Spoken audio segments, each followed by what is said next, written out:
Fate is a predetermined course of life bestowed upon an individual prior to their birth. However, is it possible for an error to occur within the system, resulting in a physical body devoid of a soul? The tale we'll explore today revolves around an individual whose existence has been utterly meaningless since the beginning of his life. Canada is a remarkable nation known for its unspoiled landscapes, breathtaking scenery, exceptional quality of life, and numerous other benefits. It is the world's second-largest country by land area, surpassed only by Russia. Canada boasts one of the most well-educated populations globally, with over half of its citizens possessing higher education qualifications. The Canadian penal system also has its unique features.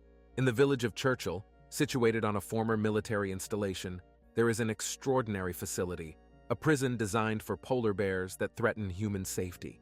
In the past, these animals were simply killed, but now aggressive bears are confined to cells for several days to instill a sense of caution when approaching the village. Life imprisonment is the harshest penalty in Canada, but even the most notorious offenders can request parole after serving 25 years in prison. Today's narrative centers around an individual who has served one of the lengthiest sentences in Canada. His name is Jack Bender. This man has been incarcerated since 1973 for a particularly heinous offense, yet few individuals are aware of his story. Naturally, apart from him, there are inmates in Canada who will likely never be freed because they will simply resume their criminal activities upon release. These are true predators who have perpetrated a series of vicious crimes. Among them are internationally recognized names. The victims of these criminals were counted in the dozens, and their trials sparked immense public outrage.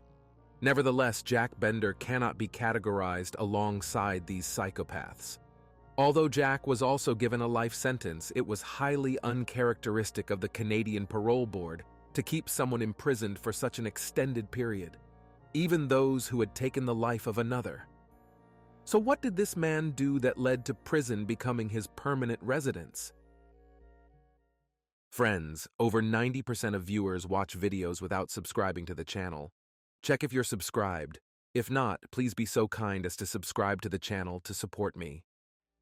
Jack Bender was born on October 26, 1951, and his upbringing was far from ideal. Jack's father, a former convict, had been incarcerated for theft and burglary and had recently been freed.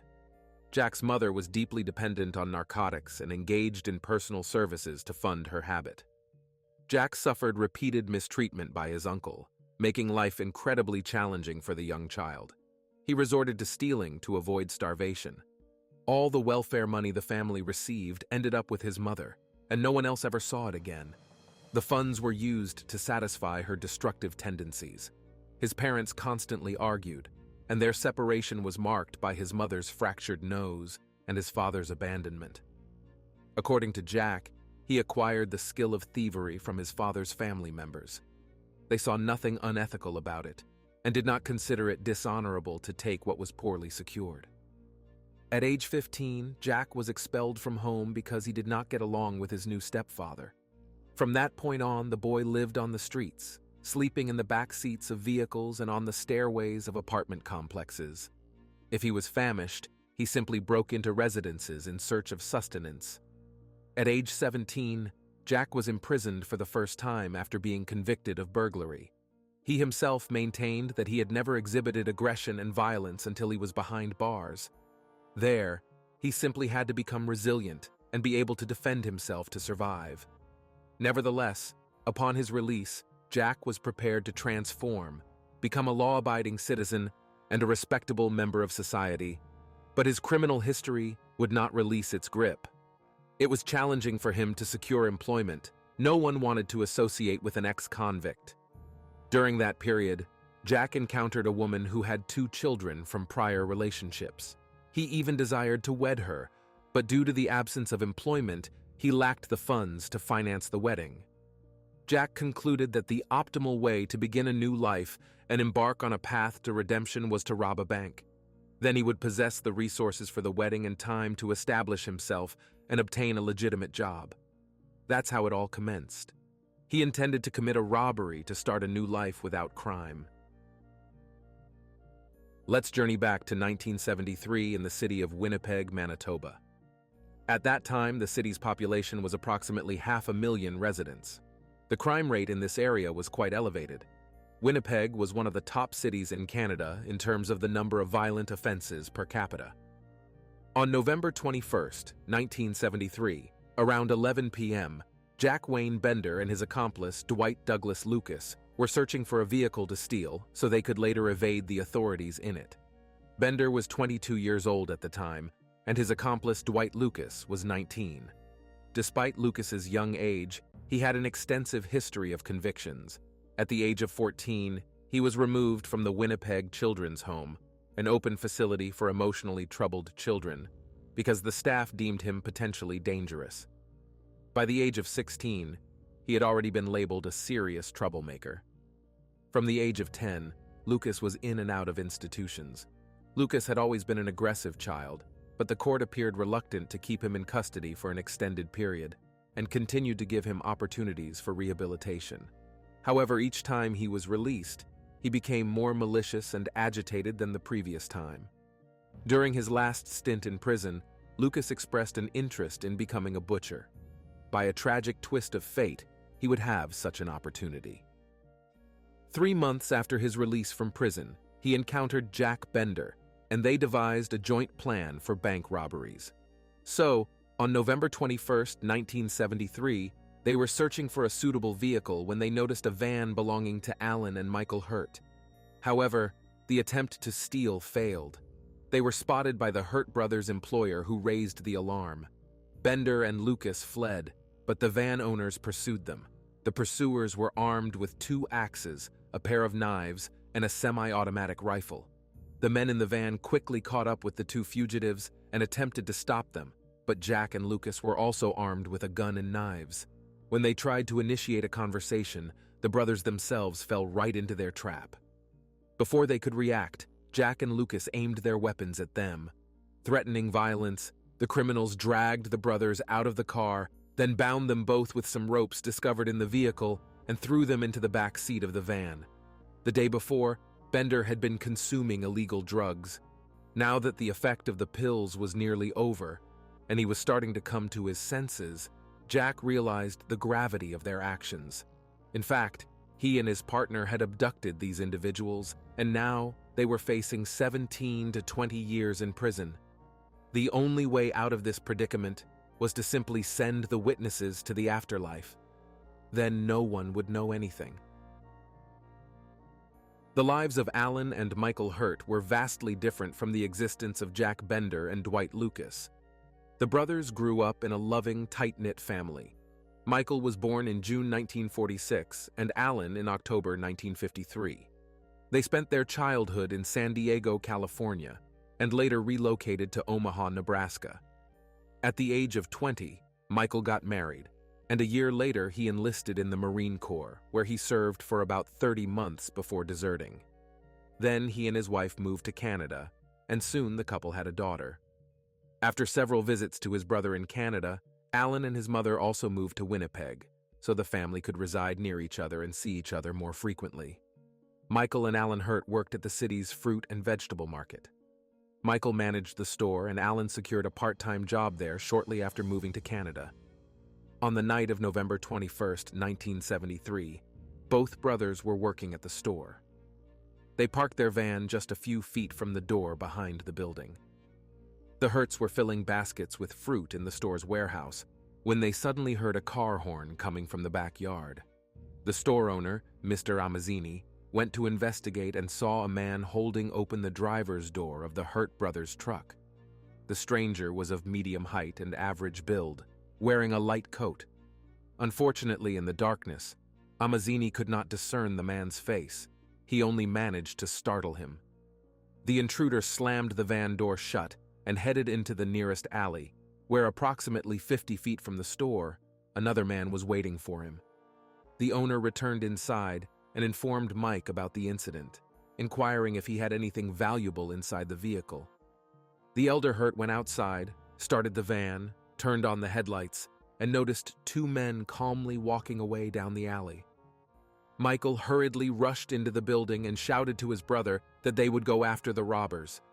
Alan initially intended to leave everything as it was, but then he noticed that his hunting knife had disappeared from the cab. From readiness, he sat in the passenger seat. Inside the vehicle, he found a cheap-looking foreign glove. The Hurt brothers, in an agitated state, drove out of the parking lot and circled the area in an attempt to pick up the trail of the robbers. In the back were 2 axes and 2 shovels, because the day before, Michael and Alan had uprooted several bushes from their yard. The brothers drove around the block several times but saw no one. They were about to return to the store empty-handed when suddenly they noticed 2 suspicious men, Jack and Lucas, in the next alley. They decided to initiate a conversation with them. Michael asked if he had lost anything and showed them the glove, to which Lucas answered, "Yes," and pointed a gun at him. At this time, Jack opened the van door and pressed the stolen hunting knife against Alan's back. For a brief moment, Jack and Lucas were at a loss. The criminals seemed to be confused about what to do next. Most likely this did not fit into their grand plan to rob a bank. Then they forced both brothers into the back seat of the truck.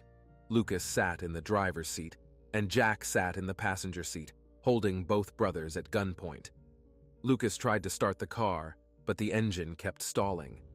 After the third failed attempt, Michael Hurt volunteered to take the kidnappers where they needed to go, and they agreed.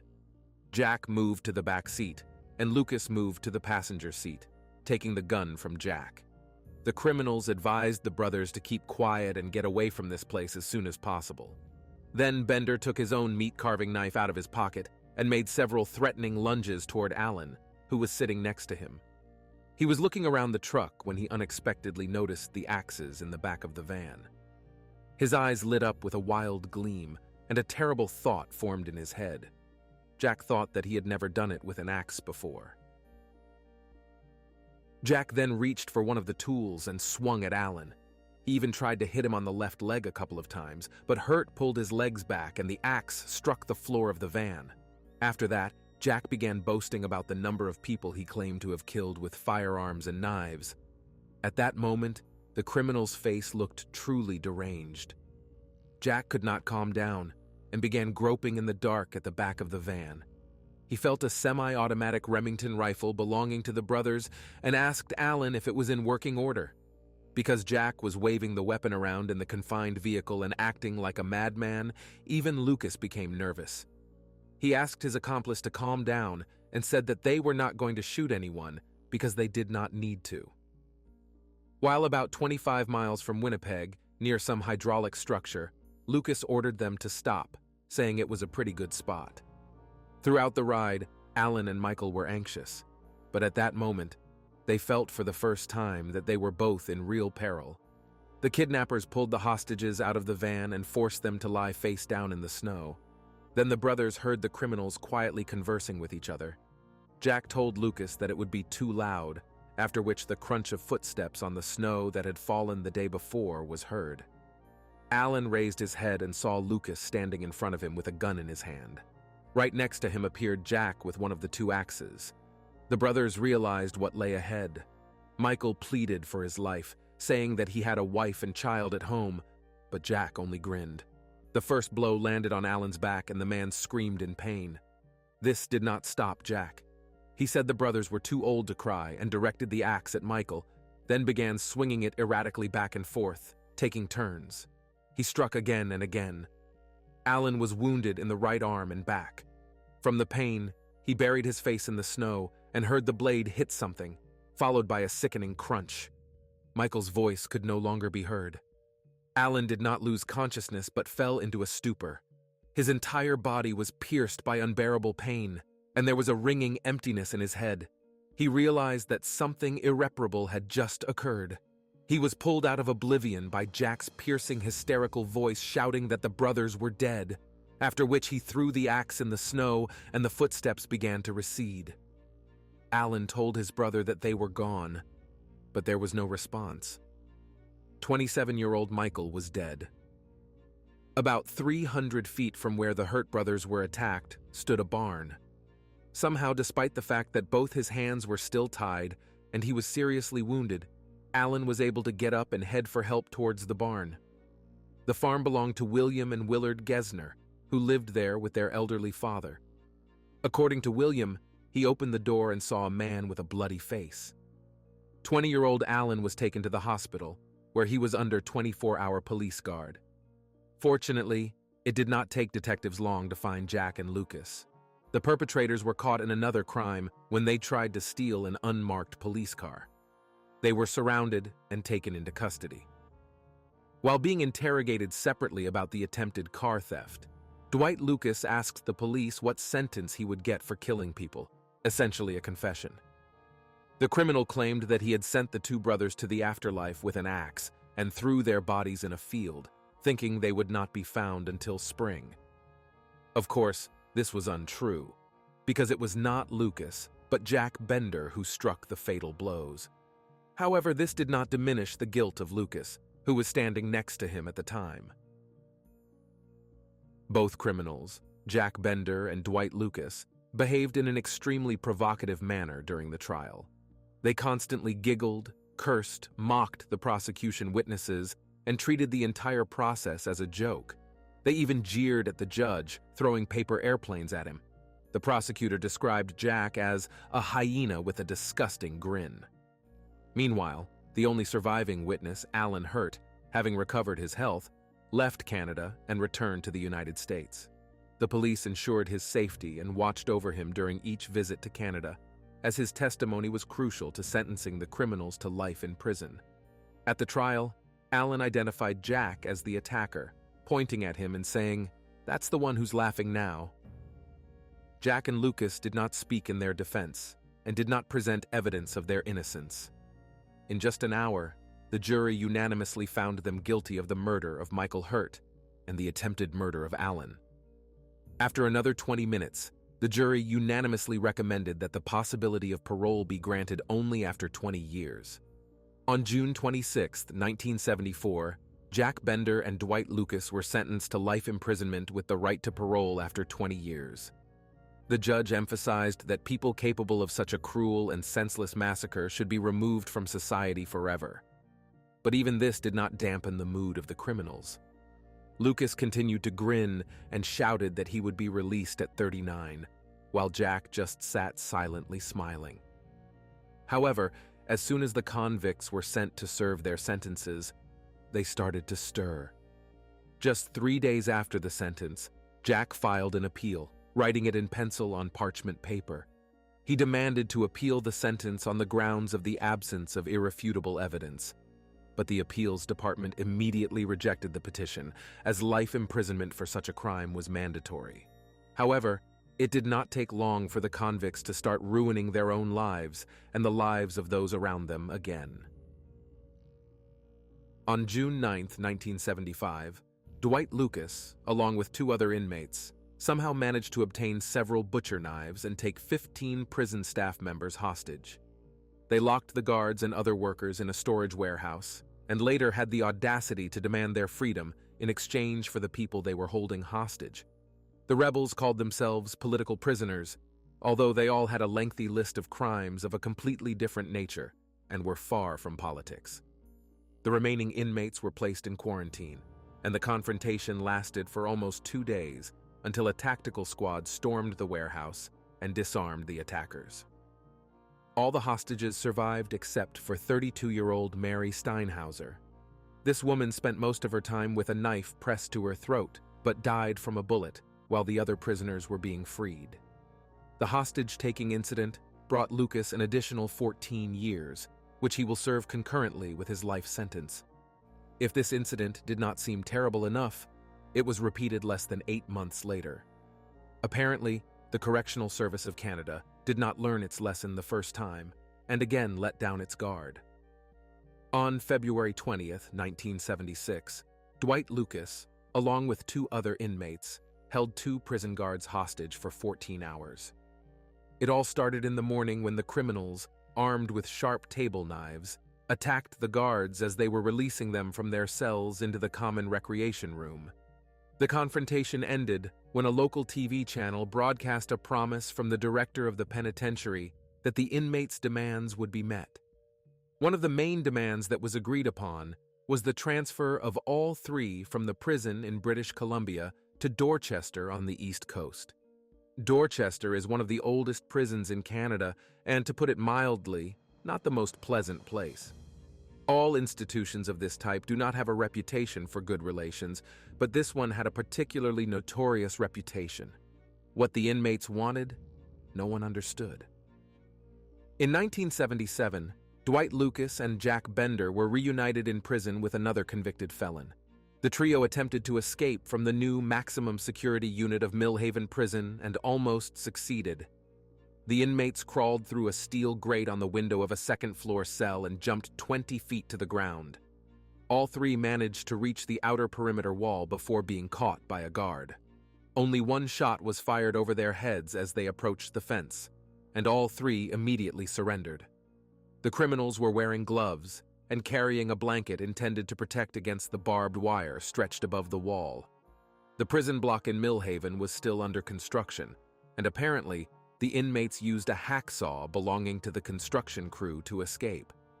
All these incidents occurred in the first 3 years of their life sentences. Then Jack and Lucas quieted down for a while and calmly served their time. The lull lasted until 1984, when Jack Bender wrote an article for the Edmonton Journal advocating for the creation of a correctional labor colony. He stated that the maintenance of prisons was too expensive for the Canadian government, that they did not reform, and that no rehabilitation was carried out in them. He called prisons torture chambers for inmates. Jack criticized the government for spending taxpayers' money unwisely, simply throwing it to the wind. His proposal was to create a labor colony on an island off the west coast. Don't forget to subscribe to the channel if you like this video. It's really important. Several years later, Bender gave an interview to the same journal, but not about his ideas for a labor colony, but in connection with his marriage that took place behind bars. The article was titled, "Love Behind Bars," and told the story of Jack and his wife Laverne, who married in 1986. The prosecutor who sent Jack to prison called the article madness that was allowed to penetrate the Canadian penitentiary system. Jack Bender, serving his sentence, wanted someone to write to him and come visit him.